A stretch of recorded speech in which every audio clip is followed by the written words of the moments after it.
Hi, I'm Lisa, a lawyer who's worked with hundreds of older clients just like you. And I've got a simple question for you today. Are you paying for things that you legally don't have to? If you're a senior struggling to keep up with bills or wondering where your money goes each month, you're not alone. But here's the truth. Many older adults are handing over their hard-earned money for things they simply don't owe. In this video, I'm going to walk you through 4 common things seniors are paying for that they absolutely don't have to, and I'll explain the law behind it clearly, step by step. Warning, so please stay with me until the end because what you learn here could free up hundreds, even thousands of dollars. And while you're here, give this video a like, leave a comment if you've experienced any of these issues yourself, and subscribe for more legal insights just for seniors.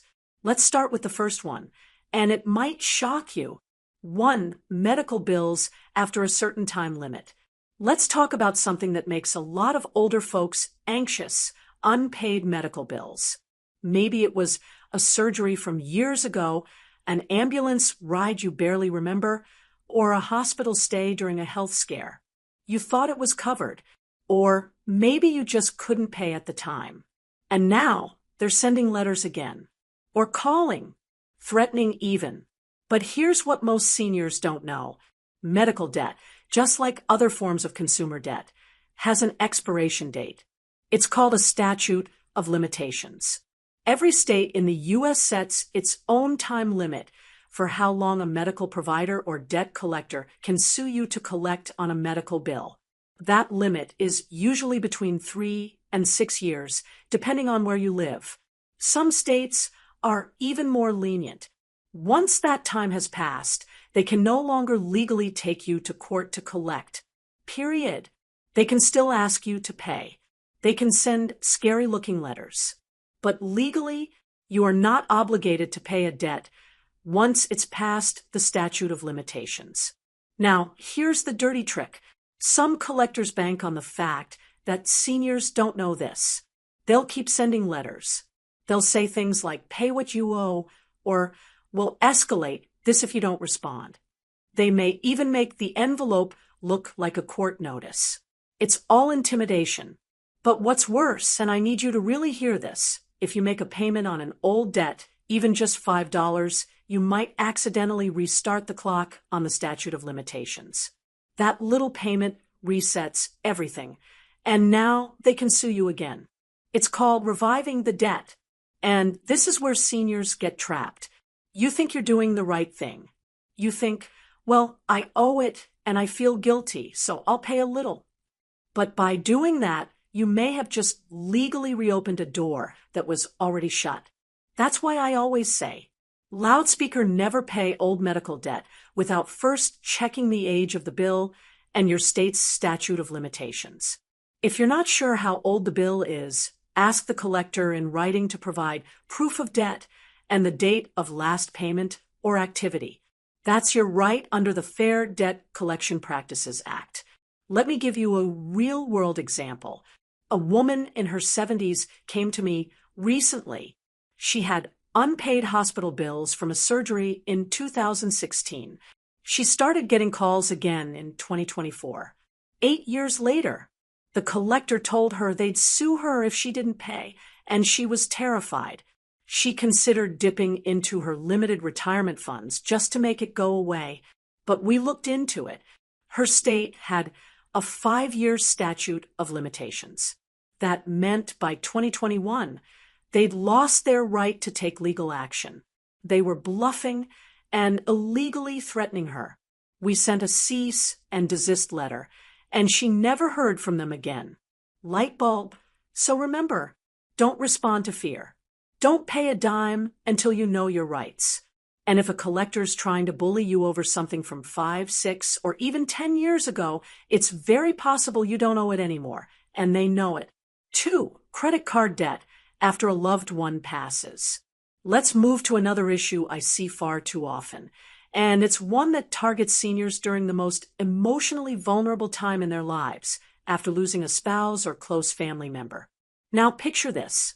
You've just buried your husband, or maybe your elderly mother passed away. You're grieving. Your mind is in a fog. You're not thinking about bills. You're just trying to breathe. Then the phone rings. It's a debt collector.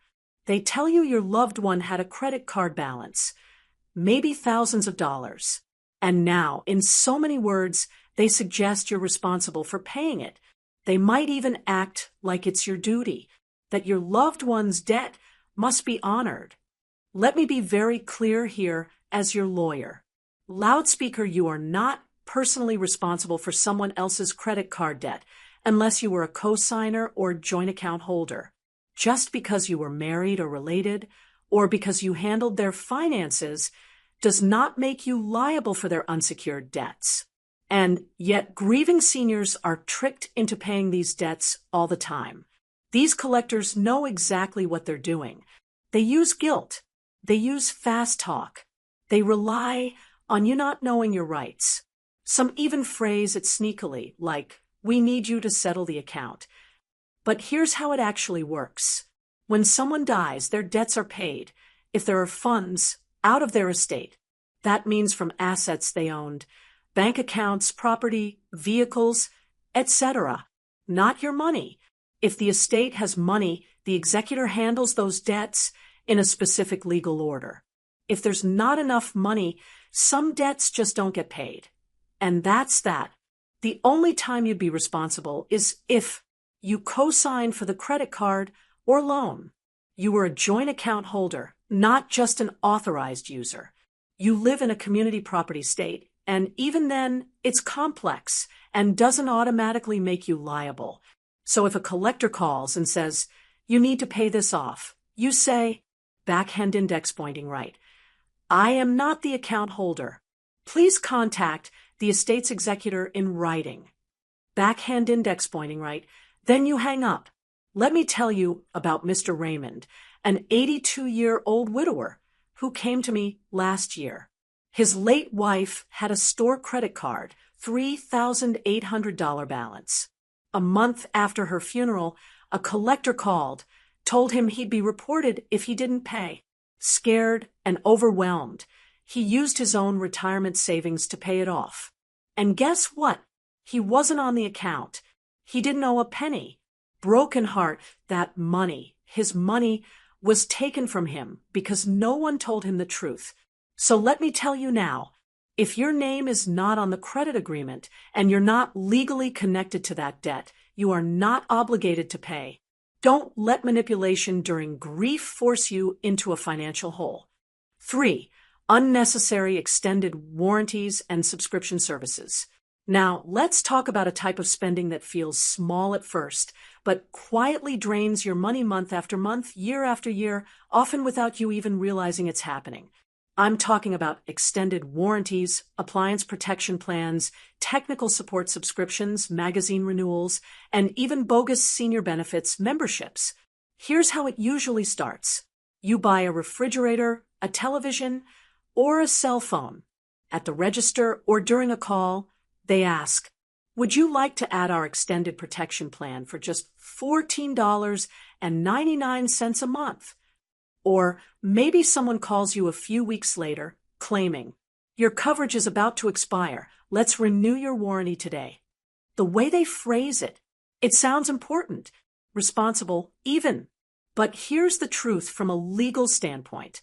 Loudspeaker, most extended warranties and protection plans are not legally required. Many are barely worth the paper they're printed on. And in many cases, they duplicate coverage you already have through manufacturer warranties, consumer protection laws, your credit card benefits, home and contents insurance. That $12 or $18 a month might seem harmless, but let's do the math. Let's say you pay $16.99 per month for an appliance protection plan on your washer and fridge. That's $203.88 a year. Over 5 years, you've paid over $1,000, and many of these companies deny repairs, charge hidden service fees, or simply tell you that's not covered under this plan. I've seen seniors spend thousands this way, especially those who were told It's just a small monthly charge or pressured on the phone. It gets even trickier with recurring subscriptions. Many older adults have monthly charges for tech support they don't use, magazines they never read, senior helplines or benefit programs that promise discounts but never deliver, online identity protection services that never alerted them to anything. Worse, some companies make cancellation extremely difficult. They don't answer the phone. They don't respond to emails. They make you jump through hoops, hoping you'll just give up. Let me tell you about a client of mine, Margaret, age 74. She brought in a stack of bank statements. We sat down and found over $120 per month in recurring charges she didn't recognize, warranties, subscriptions, membership fees. She had no idea how half of them got there. Over 2 years, she'd lost nearly $3,000. Her reaction? Heartbreak. She felt embarrassed. But I told her what I'll tell you. Speech balloon, this isn't your fault. These companies are predatory, and they specifically target older people. Pushpin your action step. Sit down and go through every monthly bill and credit card statement line by line. Circle anything that says warranty, protection plan, monthly support, benefits program, service fee. If you don't recognize it or don't need it, cancel it immediately. And if they make it hard, call your bank and ask to block future charges or issue a stop payment. You're not required to keep paying for services you never use. You're not locked in for life. And you don't owe anything just because you once agreed. For adult children's bills that you don't legally owe. Now, this next one is personal. It touches the heart because it's not about companies, it's about family. And that makes it even harder to say out loud. Here it is. You are not legally obligated to pay your adult children's bills. But I know how many of you do. I've worked with dozens of clients who are paying off their grown kids' car loans, student loans, credit cards, even their rent or mobile plans, month after month. Why? Because your son lost his job. Because your daughter got divorced. Because your grandkids need clothes. Because they asked. And listen, I get it. You love them. You want to help. But here's where I put my lawyer hat on and tell you the truth. Loudspeaker, unless your name is on that loan or account, you are not legally responsible. Not at all. So if your son took out a personal loan, even if he now lives with you, that's his responsibility. If your daughter ran up credit card debt after college, that is not your debt to pay. And if you didn't co-sign on that car loan, it's not your legal problem if they stop paying. But what happens? Parents, especially seniors, step in. They cover the payments. At first, it's just $200 here, $100 there. But then it becomes a pattern. And over time, I've seen retirees go into debt themselves, drain their savings, or delay medical care just to help a child who's never learned to stand on their own. Let me give you a real-life story. George, 78, was paying $500 a month toward his son's car and credit card bills. His own mortgage was overdue. His prescriptions were delayed. But he couldn't say no to his son, not after everything he'd been through. He thought he was doing the right thing. But when we reviewed his legal situation, it became painfully clear. George was sacrificing his financial stability for debts he didn't owe. Speech balloon, I asked him, if you collapse from stress, who will help you? Pushpin your action step. Make a clear household budget. Write down your own expenses and income. See what's left, if anything. And then ask, can I afford to give? Or am I hurting myself to help someone else? If you're giving more than you're comfortable with, or feel guilt into it, it's time to set a boundary. Light bulb, you can say no with love. You can explain that you're on a fixed income. And you can remind your children you raised them to be responsible adults. Now it's their turn to carry their own financial load. Helping once in a while is generous, but paying someone else's bills every month when you're struggling isn't your job anymore.